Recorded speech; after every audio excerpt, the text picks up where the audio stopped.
Hello everyone, welcome back to my YouTube channel Eco Adda Video Economics. Today we continue NCERT Class 12th Part B, Indian Economic Development, Chapter 1, Indian Economy on the Eve of the Independence. So today we are going to study agricultural sector. So at the time of colonial rule, 85% of the people were engaged in the agriculture. उन लोगों का जो main occupation था that was be agriculture. Directly or indirectly, the people were depend on the agriculture. Agriculture is stagnation can be defined as a situation of low growth, low production and productivity in the agriculture sector. तो उस time पर agriculture stagnation की situation को face करना पड़ता था. अब agriculture stagnation होता क्या है? It is a situation of low growth. जब एग्रीकल्चर में लो ग्रोथ होती है, लो प्रोडक्शन होती है और प्रोडक्टिविटी बहुत लो होती है, तो उसको क्या बोलते हैं? Agricultural stagnation. The primary reason for the stagnation of Indian agriculture sector during the British rule was zamindari system and its demerits, forced commercialization of crops, the partition of India, etc. It means कि agriculture में जो stagnation हमें face करना पड़ रहा था, लो production हो रही थी, वो किन वजहों से हो रही थी? प्राइमरी रीज़न क्या है उसका? ज़मींदारी सिस्टम. क्योंकि कल्टीवेटर्स को फोर्स किया जाता था for the commercialisation of crops जो है वो कैश क्रॉप्स को ग्रो किया जाता था, ताकि उससे क्या होता था? ब्रिटिश को प्रॉफिट हुआ करता था rather than to the cultivators.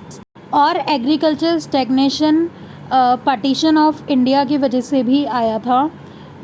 Okay, so the next topic is low agricultural productivity. अभी हमने पढ़ा था कि एग्रीकल्चर स्टैग्नेशन की वजह से क्या हुआ था कि लो प्रोडक्टिविटी होती थी. The agricultural sector experienced some growth due to the expansion of the cultivated area. Agriculture sector में कुछ इम्प्रूवमेंट देखने को मिली क्योंकि जो कल्टिवेटेड एरिया था उसको एक्सपेंड किया गया, तो जो एग्रीकल्चर प्रोडक्टिविटी है वो भी इन्हेंस हुई. But the stagnation was caused by the land settlement that were introduced by the colonial government. But अभी भी कहीं ना कहीं एग्रीकल्चर स्टैग्नेशन देखने को मिल रही थी. Also the profit was received by the ज़मींदार. और जितना भी कल्टिवेशन से जितना भी पैसा आता था वो सब प्रॉफिट कौन रखता था? ज़मींदार रखते थे रेदर देन द कल्टिवेटर्स को प्रॉफिट होने की वजह किसको होता था? ज़मींदार्स को होता था. Also British did nothing to improve the condition of the agriculture in India. So British rule के अंदर और कोई भी इम्प्रूवमेंट देखने को नहीं मिली एग्रीकल्चर प्रोडक्टिविटी में. और also they did not make any effort to improve the condition of the agricultural sector in the Indian economy. Okay, so the next topic is revenue settlement. So the term revenue हम पहले भी पढ़ चुके हैं. That revenue is the tax collection. So the main objective of zamindar is to collect rent rather than to understand the economic condition of the cultivators. ज़मींदार को इस चीज़ों से कोई मतलब नहीं होता था कि इकोनॉमिक कंडीशन क्या है कल्टीवेटर्स की, फार्मर्स की. बस उनको किससे मतलब था कि रेंट जो है, रेवेन्यू जो है वो सही टाइम पर कलेक्ट हो रहा है या नहीं हो रहा है. ये सब चीज़ें किसके अंडर हो रही थी? कॉलोनियल रूल, ब्रिटिश गवर्नमेंट के अंडर हो रही थी. The term revenue settlement was meant for the zamindars. So जो टर्म है रेवेन्यू सेटलमेंट, ये टर्म जो है वो उन ज़मींदार्स के लिए यूज़ करी गई है who had attitude and imposed fixed revenue on the cultivators. ऐसे ज़मींदार जिनके अंदर एटीट्यूड है, एटीट्यूड क्योंकि वो इकोनॉमिक कंडीशन को नहीं समझते थे कल्टिवेटर्स की. Also they imposed fixed revenue on the cultivator. So in short सारा प्रॉफिट किसको जा रहा था? कॉलोनियल गवर्नमेंट को, ब्रिटिश की गवर्नमेंट को. प्लस जो ज़मींदार हैं वो जो है वो रेवेन्यूज़ कलेक्ट करा करते थे कल्टीवेटर से, तो कल्टीवेटर्स के पास और कोई ऑप्शन ही नहीं बचता था for the earning. Okay, so the next topic is commercialisation of agriculture. So the low level of technology, lack of irrigation facilities and random use of fertilisers all contribute to the low level of agriculture productivity. कुछ इस तरीके से भी agriculture productivity low हो गई थी क्योंकि farmers के पास अच्छी टेक्नोलॉजी नहीं थी, मॉडर्न टेक्नोलॉजी नहीं थी, वो ट्रेडिशनल टेक्नोलॉजी को यूज़ करके फार्मिंग करते थे.